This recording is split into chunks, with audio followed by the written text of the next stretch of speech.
Good evening, blog viewers. I'll try to finish this this video post a little faster than some other ones because it might be getting dark here soon. But in any event, today we're going to talk a little bit more about narcissism. I know we've discussed it in some of the other posts, but I want to talk about it a little bit more today as it relates to a lot of the virtues that we've been discussing, and obviously it's more as a sort of impediment to the attainment of some of the virtues, good and perfection, that we've been discussing.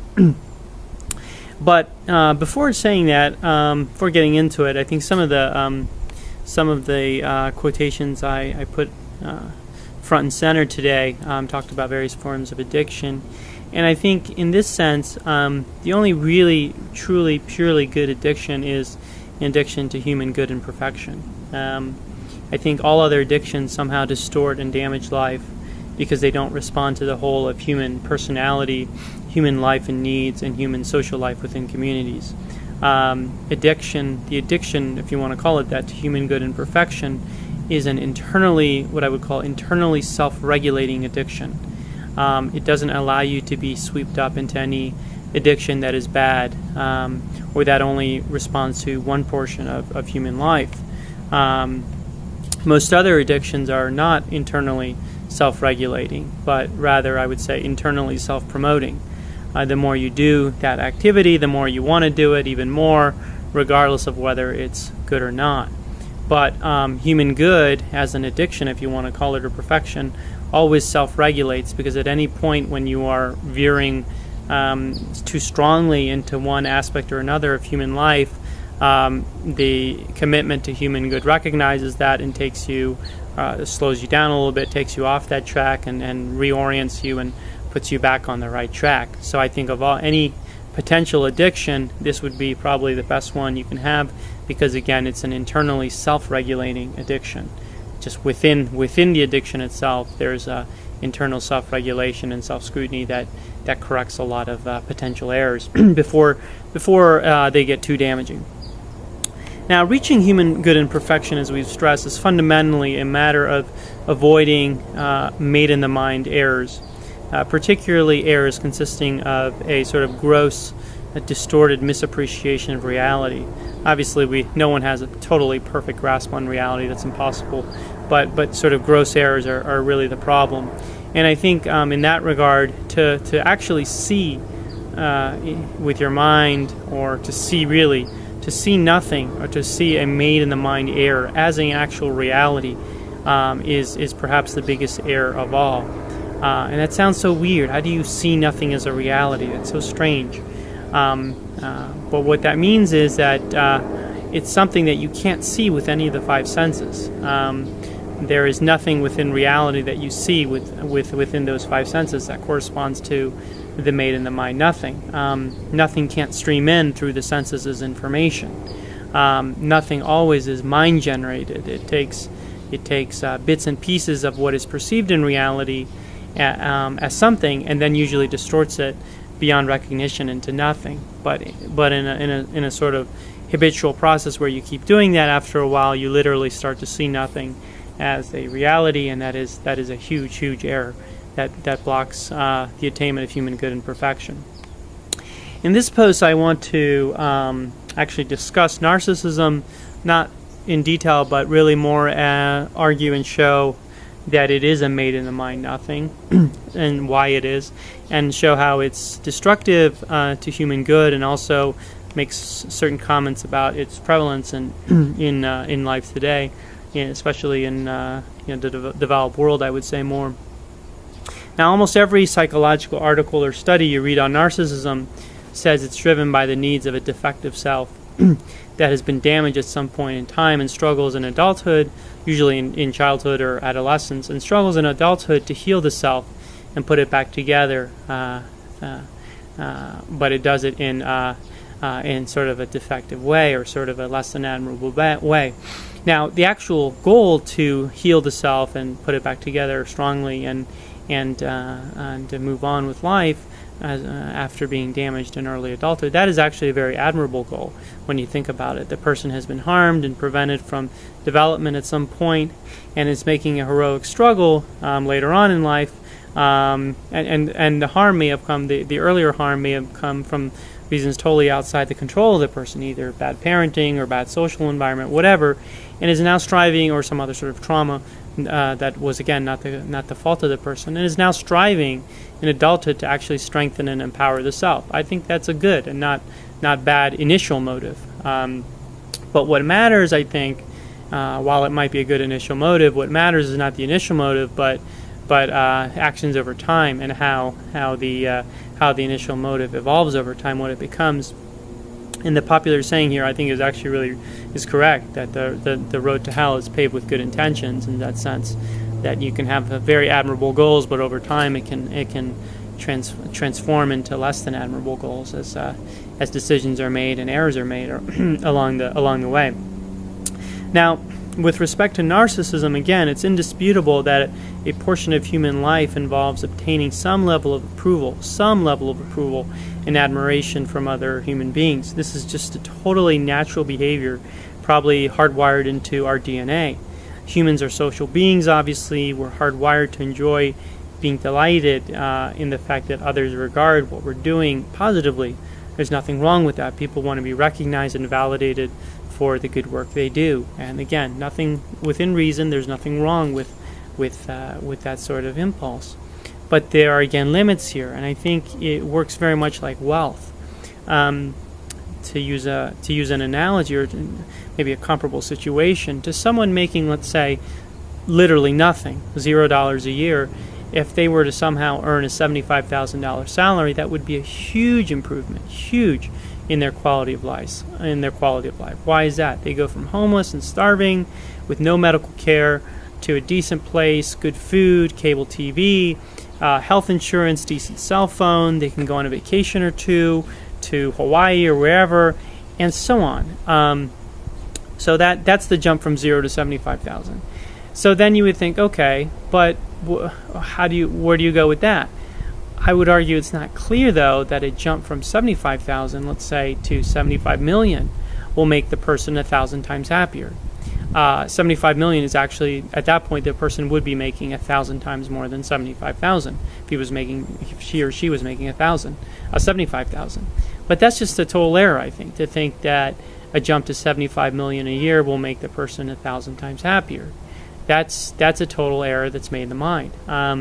Making 75 million a year will probably allow you to live in a bigger home, have nicer cars, have all nice stuff, but I don't think it's going to make you 1,000 times happier. If suddenly when you're making $75 million a year, your mom gets sick, your dad gets sick, you'll probably be more unhappy than when you were making $75,000 a year and your mom was healthy.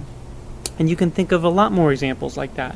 Many more things that could go wrong for you in the year that you start making 75 million a year, that could cause you a lot of unhappiness. You would have to deal with perhaps people cheating on you more than they were before, or you need more security guards to protect you, or you've got people coming out of the woodworks asking you for favors all of a sudden, or you have to work 80 hours a week to make money, and therefore you don't have time to do anything outside of work. Your health declines from working so much.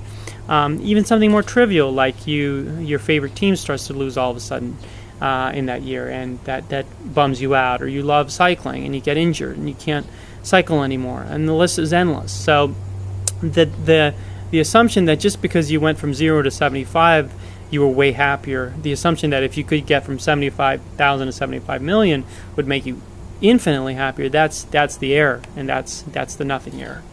And I think it's the same thing with the things that drive narcissism, the seeking of esteem and the seeking of social approval and validation and admiration. I think it's very analogous to the wealth example. At some point, both with wealth and admiration, the marginal benefit starts to peter out, and the effort to continue to seek self-esteem and admiration doesn't produce the good that you're seeking, and it becomes ultimately self-defeating. So think about a person that's reached a point in their life where they have zero self-esteem. It's just whatever's happened, it's been horrible. They've had a litany of just woes just hit them day after day, month after month, and they've got no admiration from anyone else. Everyone sort of is ignoring them or shunning them or whatever. And at that point, they'd probably get a huge boost from doing something that would, cause them to be admired by others, and that would, again, cause them to get the approval of others and increase their self-esteem. But I would argue that just as in the example we just went through, it would be foolish to think you could continue to become infinitely happier or content with your life if you just kept multiplying and expanding that thing that was good in moderation, which was the admiration or approval you could get from others. Sorry. It's foolish in the same way as to think that if you jump from 75,000 to 75 million, you'll be 1,000 times happier.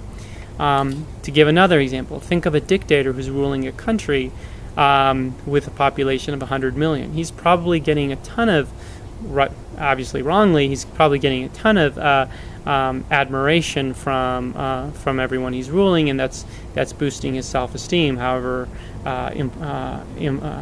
improper that may be, that the source of that admiration. But in any event, if he was now the dictator of a country of 1 billion, I very much doubt that the actual level of whatever he felt in terms of self-esteem or admiration would multiply 10 times in the same way. So what else? So those things are obviously errors with respect to narcissism, but what else is a huge error or sort of a mind made nothing with respect to narcissism? And I think the articles prove this, that and the quotes I started the blog with are posted are representative there as well.